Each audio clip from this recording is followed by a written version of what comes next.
ஹரே கிருஷ்ணா. தெய்வ திரு ஆச பக்தி வேதாந்த சுவாமி ஸ்ரீல பிரபுபாதர் விரிவான பொருள் உரைகளுடன் அருளிய ஸ்ரீமத் பாகவதம் காண்டம் 2 பிரபஞ்சத் தோற்றம் அத்தியாயம் 10 எல்லா கேள்விகளுக்கும் பாகவதமே தகுந்த விடை. பதங்கள் 17-18. பதம் 17. பிராணேனாக்ஷிபதாக்ஷத் த்ரட் அந்தரா ஜாயதே விபோ விபாசதோ ஜகதச்ச பிரான்முகம் நிரபித்யத. மொழிபெயர்ப்பு. விராட் புருஷரால் கிளறப்பட்ட உயிர் சக்தி பசியையும் தாகத்தையும் உண்டாக்கியது. அவர் உண்ணவும் அருந்தவும் விரும்பிய பொழுது வாய் திறந்தது. பொருளுரை.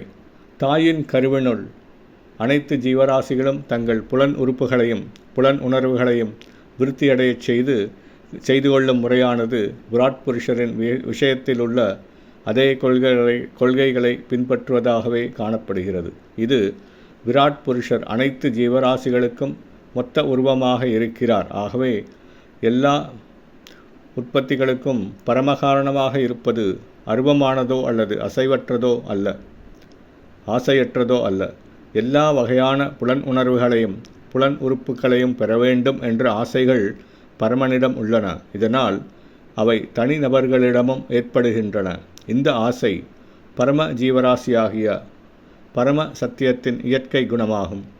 அனைத்து வாய்களுக்கும் உரிய மொத்த சக்தி அவரிடம் இருப்பதால் தனிப்பட்ட ஜீவராசிகள் வாய்களை பெற்றுள்ளன. இவ்வாறுதான் மற்றெல்லா புலன்களையும் புலன் உறுப்புகளையும் அவை பெற்றுள்ளன. இங்கு மற்றெல்லா புலன் உறுப்புகளையும் பிரதிநிதிக்கும் ஓர் உதாரண உறுப்பாக வாய் இருக்கிறது. ஏனெனில் இக்கொள்கை பிற உறுப்புகளுக்கும் பொருந்துவதாக உள்ளது. பதம் 18. முகதஸ் தலு நிற்பின்னம் ஜிஹ்வா தத்ரோபஜாயதே ததோ நானா ரசோ யக்னே ஜிஹ்வயா யோ திகம்யதே. மொழிபெயர்ப்பு.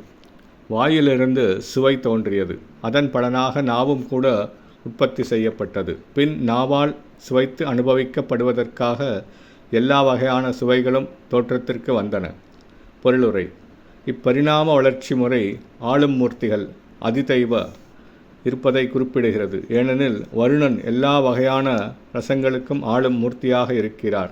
எனவே எல்லா வகையான ரசங்களையும் சுவைக்கும் நாவிற்கு வாய் இளைப்பாறும் இடமாகியது. இதனை ஆளும் மூர்த்தி வருணதேவன் ஆவார். நாவின் தோற்றத்துடன் வருணனும் படைக்கப்பட்டார் என்பதையே இது குறிக்கிறது. நாவும் சுவையும் கருவிகளாக இருப்பதால் அவை அதிபூதம் அல்லது ஜடத்தின் வடிவங்களாகும். ஆனால் ஒரு ஜீவராசியாக இருக்கும் ஆளும் மூர்த்தி அதிதெய்வமாகும். அவ்வாறு இருக்க அச்செயலுக்கு கீழ்ப்படியும் நபர் அத்தியாத்மமும் இடப்படுகிறான். இவ்வாறாக விராட் புருஷரின் வாய் திறந்தபின் இம்மூன்று பிரிவினைகளின் தோற்றமும் விளக்கப்படுகிறது. இப்பதத்தில் குறிப்பிடப்பட்டுள்ள 4 கொள்கைகளும் அத்தியாத்மமும் அதிதெய்வம் மற்றும் அதிபூதம் என்னும் 3 முக்கிய கொள்கைகளை விளக்க உதவுகின்றன. இது ஏற்கனவே விவரிக்கப்பட்டுள்ளது. ஹரே கிருஷ்ணா.